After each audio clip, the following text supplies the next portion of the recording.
প্রিয় ছাত্রছাত্রীরা, আজকে এমন একটা সংগঠন বা সংস্থা নিয়ে আমরা আলোচনা করব, যে সংস্থা বা সংগঠন না থাকলে পরে এই পৃথিবীর যে মানচিত্র আছে সেই মানচিত্রটাই আমরা কল্পনা করতে পারতাম না। মানচিত্রের আকার আকৃতি পরিবর্তন হয়ে যেতে পারত। বিষয়টা কি একটু আলোচনা করা যাক। ধরো একটা পরিবারে ভাই বোন বা ভাই ভাই অনেক সময় দ্বন্দ্ব, একটা লড়াই, বিবাদ ইত্যাদি হয়। এরকম বিবাদ মীমাংসা কে করে? সাধারণভাবে সেই পরিবারের যিনি কর্তা ব্যক্তি অর্থাৎ বাবা মা এই দ্বন্দ্বের মীমাংসা করে থাকেন। আবার পাড়ার মধ্যে কিংবা গ্রামে যদি একটা পরিবারের সঙ্গে আরেকটা পরিবারের দ্বন্দ্ব হয়, তখন সেই গ্রামের যিনি প্রধান কিংবা পঞ্চায়েত, তিনি এই দ্বন্দ্বের মীমাংসা করে থাকেন। তা এই পৃথিবীতে এরকম অনেক পরিবার আছে, যে পরিবারগুলোকে আমরা বলতে পারি রাষ্ট্র। হ্যাঁ, এই বিভিন্ন রাষ্ট্রের মধ্যে পারস্পরিক দ্বন্দ্ব অবশ্যই হয়। সেই দ্বন্দ্বগুলো মীমাংসা করার জন্য একটা আন্তর্জাতিক ক্ষেত্রে একটা প্রতিষ্ঠান দরকার, যে প্রতিষ্ঠানটা তৈরি হয়েছিল 1945 সালে। সেই প্রতিষ্ঠানটার নাম হচ্ছে সম্মিলিত জাতিপুঞ্জ বা ইউনাইটেড নেশনস। তো এটা অবশ্য ঠিক যে 1945 সালে যে সম্মিলিত জাতিপুঞ্জ তৈরি হলো, এটাই প্রথম নয়।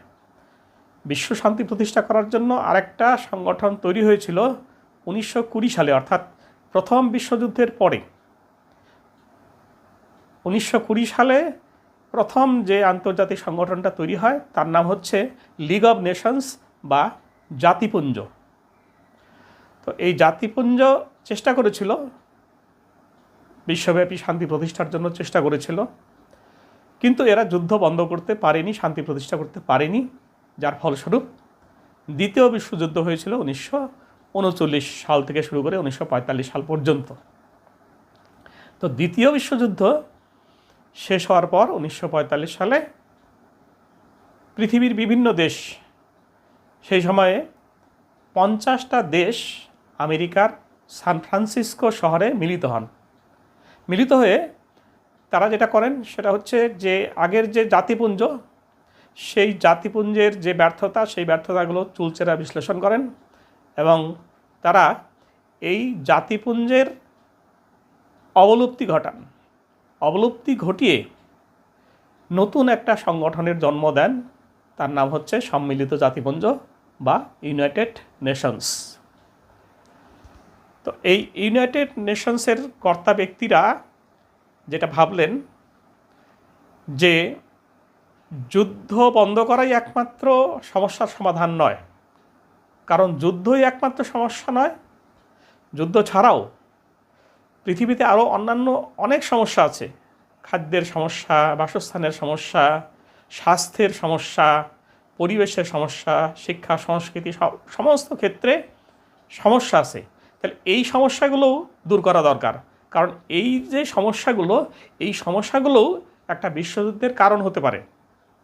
ফলে শুধুমাত্র যুদ্ধ বন্ধ করা নয়, এই ছোটোখাটো যে সমস্যাগুলো আছে সেই সমস্যাগুলো সমাধান করতে হবে। সেটা করার জন্য সম্মিলিত জাতিপুঞ্জের কর্তা ব্যক্তিরা কী করলেন? এই সম্মিলিত জাতিপুঞ্জের 6টা বিভাগ গঠন করলেন। এই 6টা বিভাগের কাজ আলাদা আলাদা। এবার আমরা জানব যে এই 6টা বিভাগ কি কি এবং এরা কিভাবে কাজ করে। চলো আমরা দেখে নিই। প্রথমেই হচ্ছে সাধারণ সভা বা জেনারেল অ্যাসেম্বলি। এই সাধারণ সভা হচ্ছে বিশ্বের মিলন মেলা। এটা হলো জাতিপুঞ্জের প্রধান বিতর্কের জায়গা। বিশ্বের সব সদস্য দেশ এখানে সমান, সবারই গুরুত্ব এখানে সমান। প্রত্যেকের একটি করে ভোট আছে। এখানে বাজেট পাস হয়, নতুন সদস্যদেরকে গ্রহণ করা হয়। একে বলা হয় বিশ্বের বিতর্ক সভা। এরপর হচ্ছে নিরাপত্তা পরিষদ।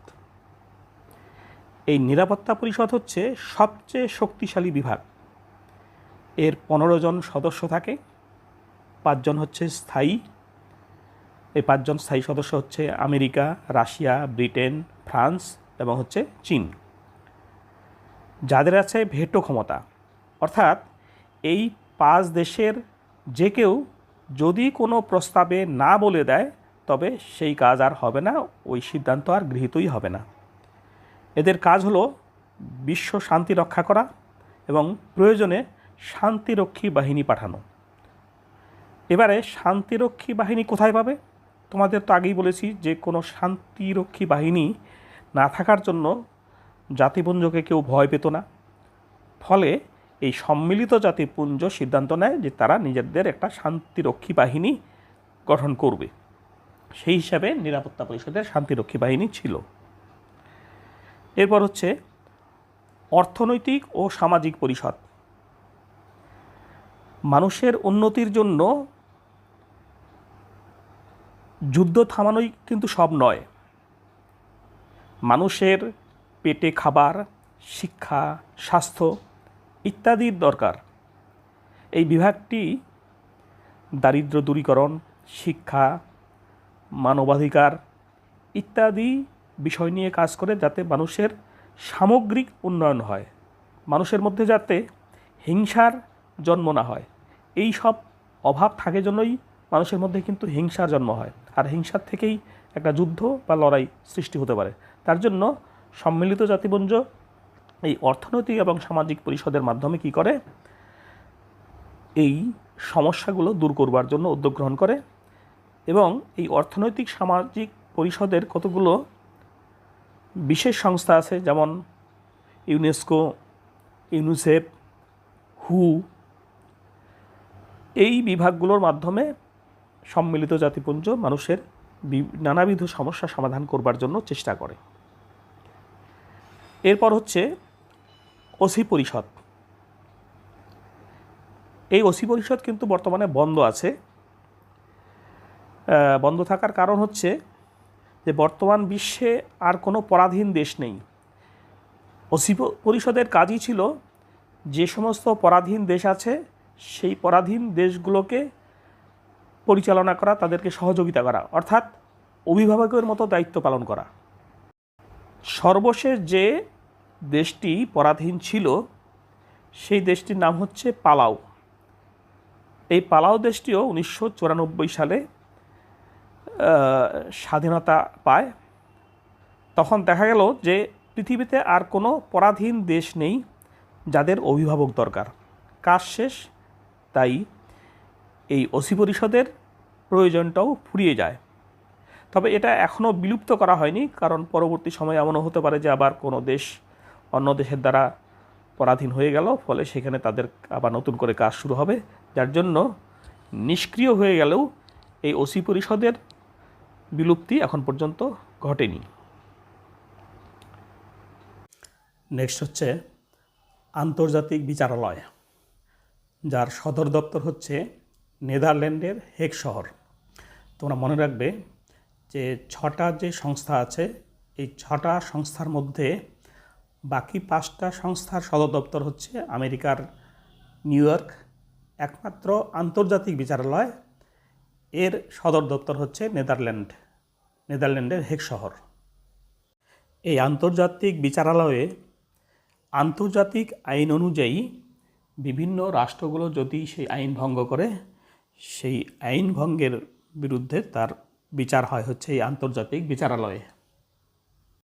সর্বশেষ হচ্ছে সচিবালয়।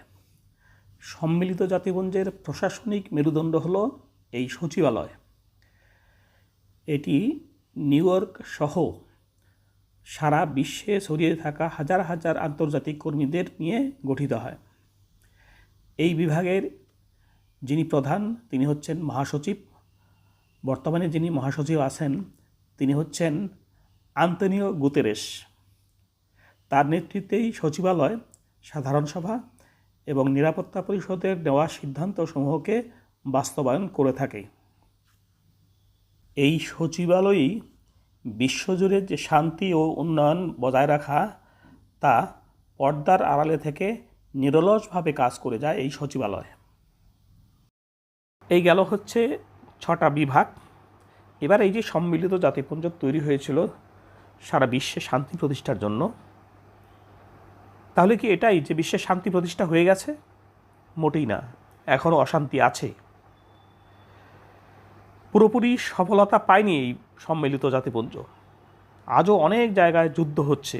বর্তমানে ইরান, ইসরায়েল, আমেরিকা যুদ্ধ চলছে, রাশিয়া ইউক্রেন যুদ্ধ এখনও চলছে। কিন্তু এটাও তো ঠিক যে যদি এই প্রতিষ্ঠানটি না থাকতো তবে হয়তো এর মধ্যেই তৃতীয় বিশ্বযুদ্ধ, চতুর্থ বিশ্বযুদ্ধ হয়ে যেতে পারত। তাছাড়া পরিবেশ রক্ষা থেকে শুরু করে স্বাস্থ্য, শিক্ষা, নারী অধিকার, মানবতা, বিভিন্ন দেশকে অর্থ সাহায্য করা ইত্যাদি সব ক্ষেত্রেই সম্মিলিত জাতিপুঞ্জ যথেষ্ট অবদান রাখছে। এই বিষয়গুলো আমরা কোনো অবস্থাতেই অস্বীকার করতে পারি না।